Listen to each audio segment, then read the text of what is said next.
Alô, meus irmãos e minhas irmãs. Paz seja com todos nós. Nesse dia, né? 1º de abril de 2021. Graças a Deus, estamos aqui perseverando, né? Na doutrina, nas orações, na meditação. Apesar aí dessa coronavírus, né? Ou sei lá, coronavírus, Covid, que está aí nos impedindo, né? De nos encontrarmos e de louvarmos ao Senhor, né? Todos juntos. Amém, né? Seja feita a vontade do nosso Deus Todo-Poderoso. Tudo isso que acontece é a vontade dele. Estamos aqui, né?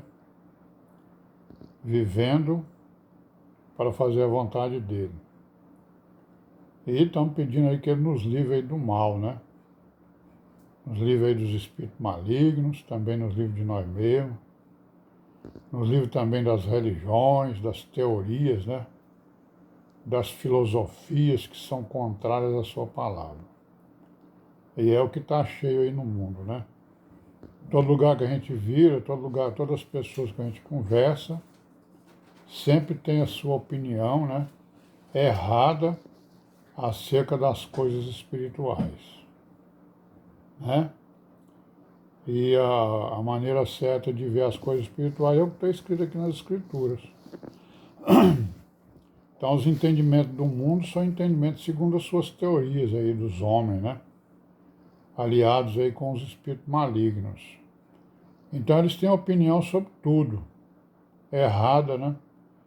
Tem opinião sobre a origem da vida, sobre a origem do homem, né? Tem suas opiniões sobre como é que se diz? Sobre as ciências, né? Porque é o seguinte, a ciência foi uma coisa estabelecida pelo Altíssimo, né? Deus estabeleceu a ciência e a sabedoria para que o homem possa sobreviver aqui na Terra.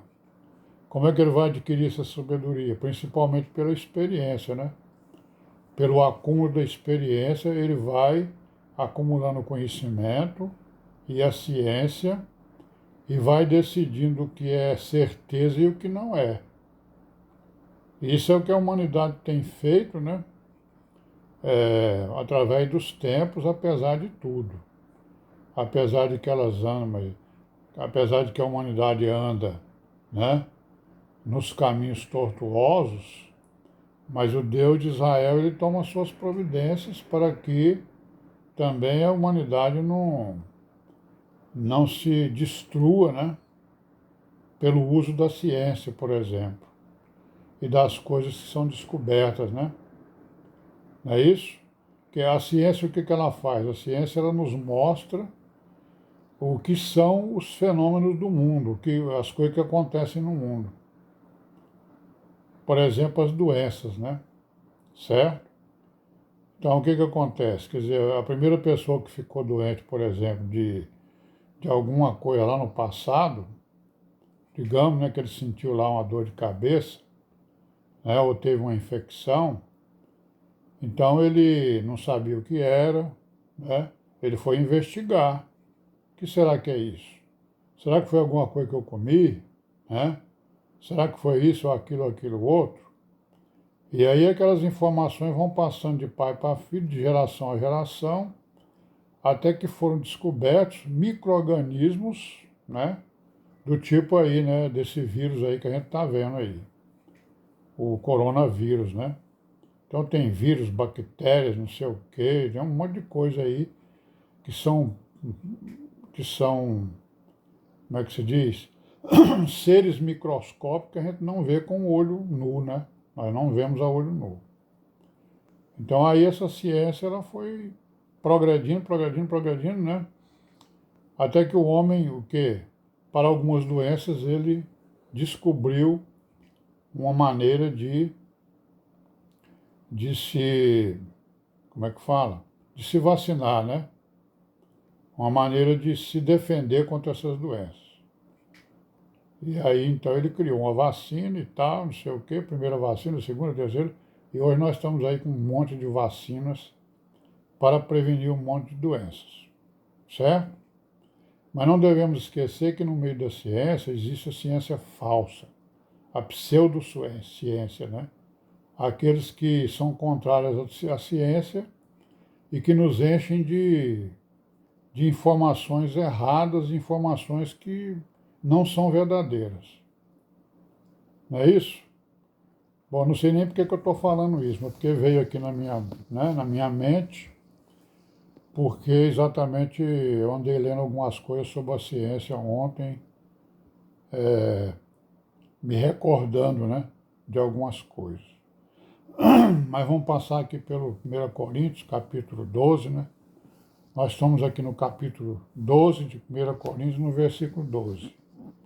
Que ele vai falar agora sobre a unidade do corpo de Cristo, que é a igreja, né, irmãos? Que é a casa de Deus, do Deus vivo, né, que é o corpo de Cristo, do qual nós somos membros, né? Aí ele vai dizer o quê? Porque assim como o corpo é um e tem muitos membros, e todos os membros, sendo muitos, são um só corpo, assim é Cristo também. Pois todos nós fomos batizados em um espírito, formando um corpo, quer judeus, quer gregos, quer servos, quer livres, todos temos bebido de um espírito. Então, irmãos, tudo isso aí, né? O corpo de Cristo é a igreja, todos fomos batizados, né, em um espírito, no Espírito Santo, né? Todos formamos um corpo, não interessa se eu sou judeu, grego, servo, branco, preto, azul, amarelo, pobre, rico, né? Todos temos bebido de um espírito, se é que temos bebido, né? Porque também o corpo não é um só membro, mas muitos membros. Então, somos muitos membros e somos o corpo de Cristo, né? Vamos pular aí para o versículo 22, que diz assim: antes os membros do corpo que parecem ser os mais fracos são necessários. Então, todos os membros são necessários a um corpo, né? Mesmo aqueles que são os mais fracos. E nós estamos aí para isso, né? E não sejamos ignorantes, né, irmãos? Mesmo que a gente seja um membro fraco, não sejamos ignorantes das palavras, né? E ignorantes das coisas que são, como se diz, que são o bem no nosso meio, né? Então, é como o apóstolo diz: examinai tudo e retende o bem. Então, nós temos que fazer esse esforço, reter o bem, examinar tudo e reter o bem, para que a gente não caia em arapucas, né? Não é isso? Armadilhas. Porque as armadilhas, elas estão aí, a todo tempo, querendo nos pegar, né? Por qualquer motivo, por qualquer coisa. Bom, aí no 24, no versículo 24, ele diz o quê? Porque os que em nós são mais honestos não têm necessidade disso. Mas Deus assim formou o corpo, dando muito mais honra ao que tinha falta dela, para que não haja divisão no corpo, mas antes tenham os membros igual cuidado uns dos outros. Então, irmão, divisão no corpo, né? Para que não haja divisão no corpo, o que Deus está fazendo com a igreja? Está honrando aqueles que são de menor estatura, né? Certo? Dá mais honra aos que tinham falta dela, para que não haja divisão no corpo, mas para que antes tenham os membros igual cuidado uns dos outros. Então, se nós cuidamos uns dos outros, nós vamos, né, impedir que a divisão entre no nosso meio. Não é isso? E o cuidar uns dos outros é um dom, né? É o dom do amor, né, irmãos? De maneira que se um membro padece, ó, todos os membros padecem com ele.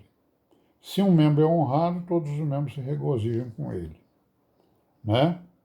Se um membro é ignorante, vamos todos contribuir para que ele deixe a sua ignorância, né?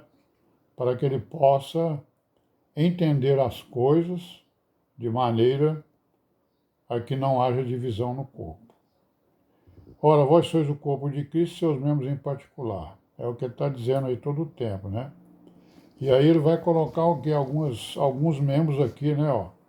E a uns pôs Deus na igreja, primeiramente apóstolos, segundo lugar profetas, terceiro doutor, depois milagre, depois dons de curar, socorros, governos, variedades de línguas. Tudo isso aí são o quê? Dons do Espírito, né? Para que nós os cultivemos, né? Na nossa vida. Porventura são todos apóstolos? São todos profetas? São todos doutores? São todos operadores de milagre? Têm todos o dom de curar? Falam todos diversas línguas? Interpretam todos? Portanto, procurai com zelo os melhores dons, e eu vos mostrarei um caminho ainda mais excelente. Que nós vamos ver amanhã, porque hoje nós já esgotamos aqui o tempo. Pai seja com todos nós, em nome do Senhor Jesus, e amém. Até amanhã, se Deus quiser.